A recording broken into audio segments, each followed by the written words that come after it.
Good morning, सुप्रभात, किम छो, सलाम। उम्मीद है आप सब लोग बेहतर होंगे, अपना ध्यान रख रहे होंगे। आपके यहाँ कितनी बारिश हो रही है बताइएगा ज़रूर। हमारे यहाँ तो जो है वो 2 दिन से लगातार पानी गिर रहा है और धीमा धीमा ही गिर रहा है, पर गिर रहा है पानी।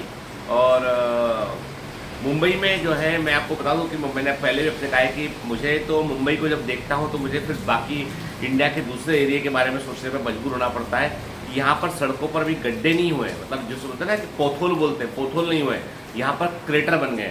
क्रेटर समझते हो आपके, चंद्रमा पे बड़े बड़े गड्ढे, वैसे क्रेटर यहाँ पर मुंबई की सड़कों पर बन चुके हैं। और चंद्रयान 3 जो अपना इंडिया ने लॉन्च किया है, तो वो जो है वहाँ जाके चंद्रमा की सतह की स्टडी करेगा।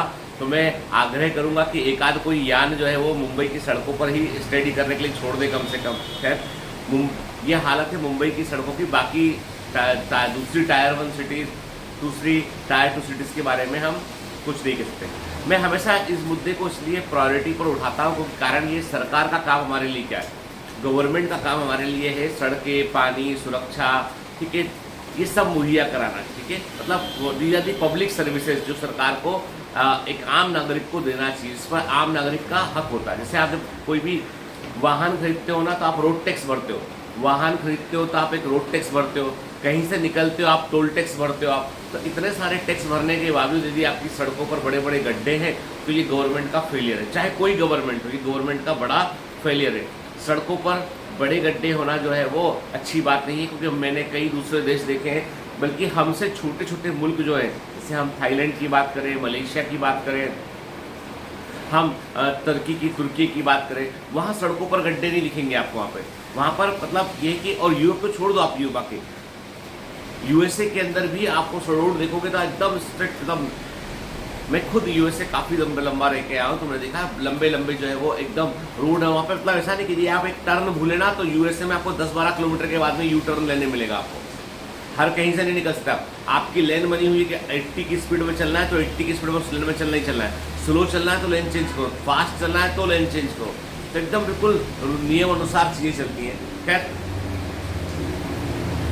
तो मेरा मानना ये है कि गवर्नमेंट को अपना काम तो करना चाहिए। चलो छोड़ो, आप सरकार की बुराई कितनी भी करते रहो, तो जो देखो, ऐसा है, पॉलिटिकल पार्टी बदलने से इच्छाएं, मंतव्य नहीं बदलते हैं, है ना। जो भी लिमिटेशंस है, जो भी पब्लिक है। अब देखो, सबसे बड़ा कारण क्या है? सबसे बड़ा कारण ये है कि हमारे देश में जो है वो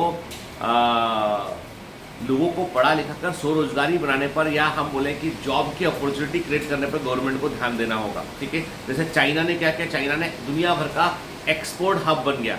जो चाइना कर सकता है, इंडिया उससे बेहतर कर सकता है, लेकिन जरूरत है एक दृढ़ इच्छा शक्ति की। खैर, अब एक बात मैं आपको बतलाऊं, जैसे कभी हम लोग किसी सफ़र के लिए निकलते हैं, तो और मान लो हमको मालूम नहीं कि हमें जाना किस शहर है। मान लो आपने कार ली, गाड़ी ली और अपने घर छोड़ दिया कि आपको जाना है, बस कहीं थोड़ा दूर जाना है। अब जाना कहाँ है ये आपको नहीं मालूम है, तो हर चौराहे पर आप कन्फ्यूज़ हो गए। हर चौराहे पर आप कंफ्यूज हो गए कि लेफ्ट जाऊँ कि राइट जाऊँ कि सीधा जाऊँ, ठीक है। फिर आप अपनी गट फीलिंग से बोलोगे चलो राइट चल के देखते हैं।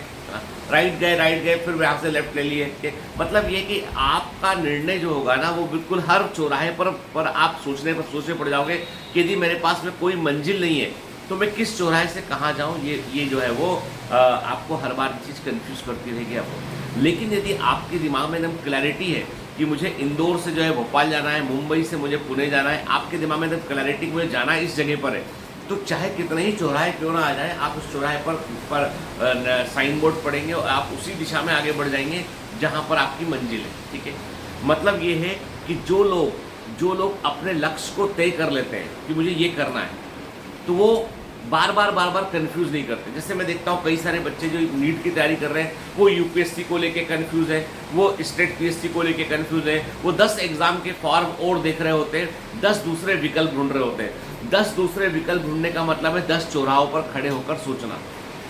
और जिसका गोल एकदम नीट है, वो सिर्फ नीट के बारे में सोच रहा है और उसके बारे में पढ़ रहा है। अब आपके पास मान लो मंजिल है कि आपने कहा मुझे नीट देना है या मुझे मुंबई से पुणे जाना है। अब आप चल ही नहीं रहे, मान लो मुझे मुंबई से पुणे जाना है और मैं सड़क पर चल ही नहीं रहा हूँ, तो क्या मैं पुणे पहुँच जाऊँगा? नहीं पहुँचूंगा। यदि नीट का एग्जाम टारगेट किया और तुम मेहनत नहीं करोगे, उस दिशा में काम नहीं करोगे, तो तुम वहाँ पहुँच नहीं पाओगे। मंजिल तय है लेकिन मंशा तय नहीं है। मंजिल तय है लेकिन कार्य करने की मंशा नहीं है, वर्क करने की इच्छा नहीं है, तो भी नहीं पहुँच पाएंगे।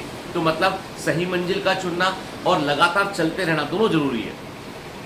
आपका वाहन स्लो हो सकता है लेकिन वो चलता रहेगा तो पहुंच जाएगा। मतलब हो सकता है कि एग्जाम में आपको 1 अटेम्प्ट या 2 अटेम्प्ट लग जाए, आप पहले अटेम्प्ट में कई बार आप समझ नहीं पाते एग्जाम की गंभीरता को, सेकंड अटेम्प्ट में आपने कोई ब्लंडर मिस्टेक की होती है, तो अपनी गलतियों से सीखिए। कई बच्चे मुझे मेल करते हैं या मैसेज करते हैं कि सर मेरा 5वां अटेम्प्ट है, सर मेरा 6ठा अटेम्प्ट है। नंबर 1 मैं हमेशा कहता हूँ आप अटेम्प्ट का नंबर गलत गिनते हैं। दूसरा मैं एक बात कहता हूँ आपसे कि यदि आप 6 अटेम्प्ट दे चुके हैं, इसका मतलब 5 time you didn't learn anything, कि फेलियर से मैंने क्या सीखा, कि जो मैंने असफलता से मैंने क्या सीखा। यदि मुझे फिजिक्स नहीं बन रही थी तो अगली बार मुझे फिजिक्स फोड़ कर आनी थी, लेकिन अगली बार फिर से मुझसे फिजिक्स नहीं बन रही है, उसके अगले साल फिर मुझसे फिजिक्स नहीं बन रही है, क्योंकि मैं उस दिशा में काम ही नहीं कर रहा हूँ। फिजिक्स मेरी कमजोर है, मैं स्ट्रॉन्ग कर रहा हूँ केमिस्ट्री और बायोलॉजी को, फिजिक्स मेरी और कमजोर है, मैं सिर्फ और सिर्फ बायोलॉजी पढ़ रहा हूँ। ऐसे कैसे काम चलेगा? भाई आपको एक प्लान तैयार करना पड़ेगा। जो कमजोरी को जो है वो आपको उससे बाहर निकलना पड़ेगा, तो ही सफलता मिलेगी। आज जब देखते हैं हम कि इतने सारे कैटेगरीज बन गए हैं, है ना, कई बच्चे मुझसे पूछते सर रिजर्वेशन किस आधार पे होना चाहिए, तो मैं वही कहता हूँ आपसे जिनकी रिजर्वेशन का जो आधार है, मेरे पॉइंट ऑफ व्यू से रिजर्वेशन का आधार जो है, मैं बोलता हूँ आर्थिक आधार सबसे स्ट्रॉन्ग चीज़ है, जिसको उन्होंने EWS वगैरह इकोनॉमिकली वीकर सेक्शन में डाला हुआ उन्होंने उसको। लेकिन अभी भी मैं बोलूँगा कि जिस देश में आज भी 2023 में जो है वो जाति हिंसा हो रही हो, मणिपुर में आप देख रहे हो जनजाति आपस में जो है भिड़ रहे हैं, कुकी और उनका विद्रोह चल रहा है, ठीक है। तो जहाँ पर आज भी कास्टिज्म के आधार पे, जाति आधार पे हिंसा हो रही हो, वहाँ पर आप सोचो क्या रिजर्वेशन का आधार जाति नहीं होगा? 100% होगा, क्योंकि अभी तक हम वो सोच से इवॉल्व ही नहीं कर पाए। हम सब लोग अपने आप को भारतीय बाद में सोचते हैं, हम लोग अपने आप को इंडियन कब सोचते हैं? जब हमारे स्वार्थ पूरे हो जाते हैं तब हम इंडियन बोलते हैं अपने आप को, जबकि पहले हमको अपने आप को भारतीय और इंडियन बोलना चाहिए। जाति बाद में आती है, धर्म बाद में आता है, धर्म बाद में आता है, जाति बाद में आती है, हमारे डिफरेंसेस बाद में आते हैं, सबसे पहले देश आता है। लेकिन कोई भी इस बारे में नहीं सोचता है। पॉलिटिशियंस अपने मकसद के लिए लोगों को भिड़ाते हैं और लोग भिड़ जाते हैं, जबकि सब भारतीय, सारे इंडियन है, इसी धरती मिट्टी पर काम करते हैं, यही कमाते हैं, यही खाते हैं, यही सब कुछ है। पूर्वजों के जो रिमेन्स है वो भी इसी धरती पर है, इसी जगह पर है, इसी ज़मीन पर है। जन्म हमारा इसी ज़मीन पर हुआ है, तो हमारे लिए हमारा देश सबसे पहले होना चाहिए, बजाय इसके कि हम छोटे छोटे स्वार्थ लेके दौड़े। तो इसलिए जब आप ऐसे क्वेश्चन करते हो तो उनका मेरे पास कोई उत्तर नहीं होता है, क्योंकि जब तक पब्लिक अवेयर नहीं होगी, लोग जब तक अवेयर नहीं होंगे, तब तक आप बताइए कोई परिवर्तन नहीं कर सकता है। यथा प्रजा यथा राजा, जैसी प्रजा होगी वैसा राजा होगा। आप इवॉल्व कीजिए, अपनी सोच को बदलिए, आपका राजा अपने आप बदल जाएगा, आपका रूलर अपने आप बदलेगा यदि आप अपनी सोच को इवॉल्व करेंगे। आप अपनी सोच को इवॉल्व नहीं करेंगे, राजा नहीं बदलेगा। जैसी सोच वैसा राजा। आप कट्टरपंथी होंगे, राजा कट्टरपंथी होगा। आप भेदभाव करने वाले होंगे, राजा भेदभाव करने वाला होगा, क्योंकि वो चुना आप ही में से जाएगा, आप ही चुनोगे उसको, आप ही में से चुना जाएगा। तो जैसा आप देख रहे हो ना, उसके लिए किसी आदमी, एक आदमी को दोषी नहीं करना, उसे दोषी मानना अपने आप को। What I am doing, what my generation is doing, that is important thing. Okay, खैर मैं बस इतना ही बोलूँगा कि अपना मंजिल क्लियर रखिए, उस पर आगे बढ़ते रहिए, हर चौराहे पर कन्फ्यूज मत रहिए, हर बार अलग अलग मंजिलों को मत देखिए कि मैं ये भी कर सकता हूँ, वो भी कर सकता हूँ। जो सब करना चाहता है ना, वो एक भी काम ठीक से नहीं कर सकता है, और जो एक काम ठीक से करना चाहता है वो एक्सपर्ट बन जाता है, स्पेशलिस्ट बन जाता है। याद रखिए, स्पेशलिस्ट के पास बहुत सारे प्रश्नों के उत्तर नहीं होते हैं, लेकिन अपने फील्ड का उसके पास एक्सपर्टाइज होता है, और स्पेशलिस्ट की कीमत ज़्यादा होती है, आप भी जानते हो। चलिए, have a great day, all the best, bye bye.